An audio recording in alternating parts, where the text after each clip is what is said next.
પૂર્વ રાષ્ટ્રીય અધ્યક્ષ છે એમને હું વિનંતી કરીશ કે આપણને સંબોધન કરશે આ કાર્યક્રમ વિશે. કુસુમબેન રાવત.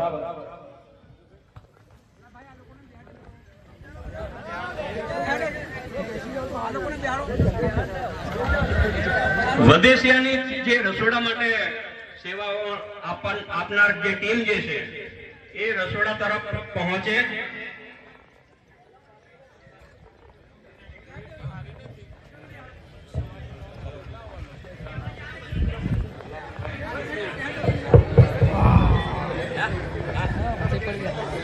हेलो, जय आदिवासी।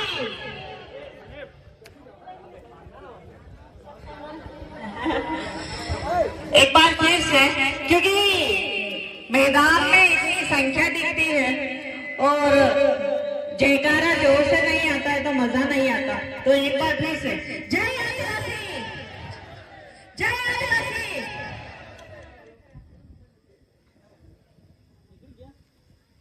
आपकी जय जोहार। मेरा नाम कुसुम रावत है, मैं बांसवाड़ा राजस्थान से हूँ। हम लोगों ने मिलकर बाल महिला प्रगति सुरक्षा यात्रा निकाला है। उसमें मेरे साथ में जो महिला साथी है, हमारे वर्तमान राष्ट्रीय महिला अध्यक्ष प्रमिलाबेन वसावा, इनकी अगुवाई में हम ये यात्रा निकाल रहे हैं।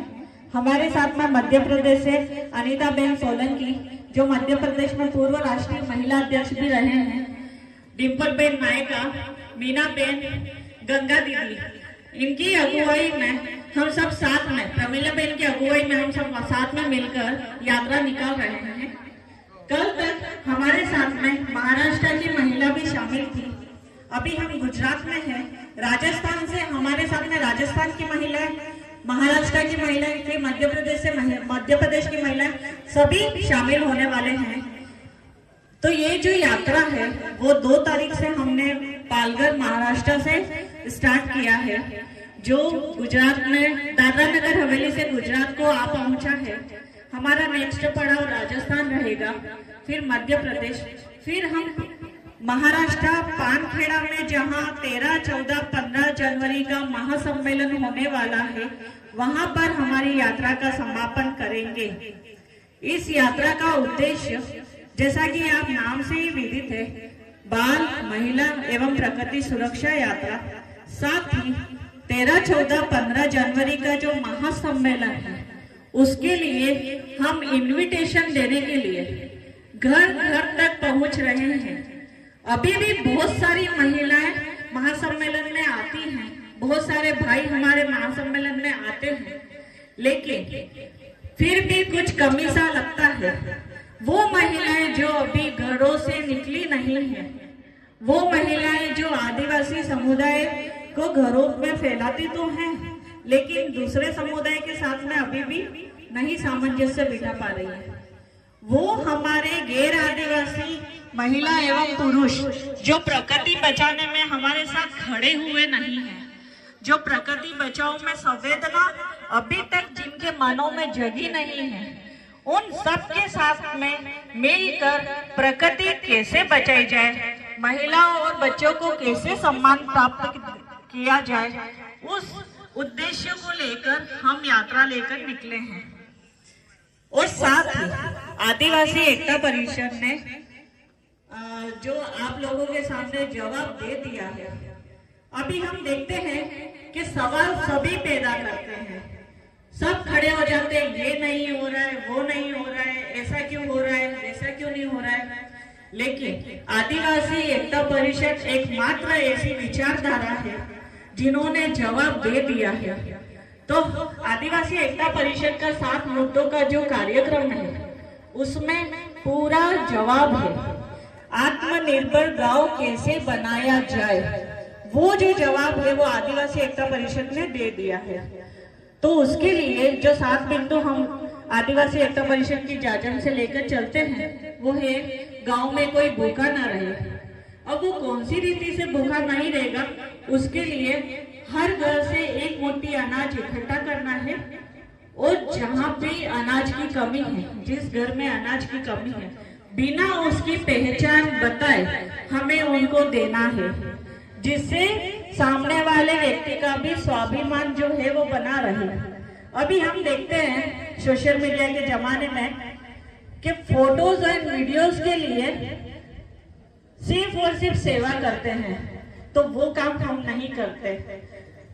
आदिवासी एक ऐसा अकेला मात्र इंसान है जो पूरी प्रकृति में रहने वाले भाई बहनों का पेट भरता है, खेती करता है, इसके बाद गांव में कोई स्वास्थ्य से वंचित न रहे। तो उसके लिए जो जीएनएम, एएनएम, डॉक्टर्स अपनी सेवा के बाद में अपनी सेवा गांव में देना शुरू करेंगे, जिससे क्या होगा कि गांव में स्वास्थ्य से कोई भी वंचित नहीं रहेगा, गांव में कोई शिक्षा से वंचित न रहे। उसके लिए गांव के जो टीचर्स हैं वो टीचर्स अपनी सेवा के बाद में गांव में अध्यापन करना शुरू करेंगे। गांव में अध्ययन केंद्र हो, भाषा केंद्र हो, साहित्य केंद्र हो, गांव का झगड़ा गांव में खत्म हो। अब गांव का झगड़ा गांव में अगर खत्म होगा तो पुलिस का इन्वॉल्वमेंट नहीं रहेगा गांव में। एक एग्जाम्पल है, अगर दो बच्चे परिवार में लड़ जाते हैं और उनका अगर सॉल्यूशन करवाना हो, वो माता पिता के द्वारा किया जाता है, तो वो सॉल्यूशन अच्छा होगा, ये तो आप मानते हैं ना। तो वैसा कि वैसा हमारे गांव के वडील के द्वारा अगर गांव का झगड़ा निपटाया जाएगा तो वो कम खर्च में और अच्छे से निपट जाएगा। तो ये हमने पैरवी करी है। गांव का जो कच्चा माल है वो गांव से पक्का होकर गांव से निकले। अब अगर गांव का कच्चा माल पक्का होकर गांव से निकलता है तो गांव में रोजगार की समस्या जो है वो खत्म हो जाएगी और युवाओं को रोजगार मिलेगा। दूसरी बात, अगर गेहूं है उसको हम गेहूं के रूप में बेचते हैं और उसका आटा बना के बेचते हैं, तो कितना फर्क आ जाता है। तो इसीलिए, और वही हम गेहूं खरीदने जाते हैं और आटा खरीदने जाते हैं तो प्राइस में कितना ऊपर नीचे हो जाता है। तो उस चीज का ख्याल रखते हुए गांव का कच्चा माल हमें कच्ची अवस्था में बाहर नहीं भेजना है, पक्का होकर ही गांव से बाहर निकले। तो जैसा कि कार्यक्रम में मेरे अलावा और भी बहुत अच्छे वक्ता हैं और हम सबको सुनना चाहते हैं, और मेरा ये निवेदन रहेगा आप सभी से कि हमारे जो आदिवासी एकता परिषद के जो शिविर होते हैं आप उसमें आइए, बैठिए, हमारे साथ में संवाद कीजिए, जिससे क्या होगा कि और अच्छा आदिवासी एकता परिषद आगे फैलेगा। अभी पूरी देश दुनिया में आदिवासी एकता परिषद की विचारधारा फैल चुकी है, लेकिन अभी हमारा दायित्व है कि हम इस जाजम को कोने कोने तक पहुंचाएं। आपकी जय जोहार।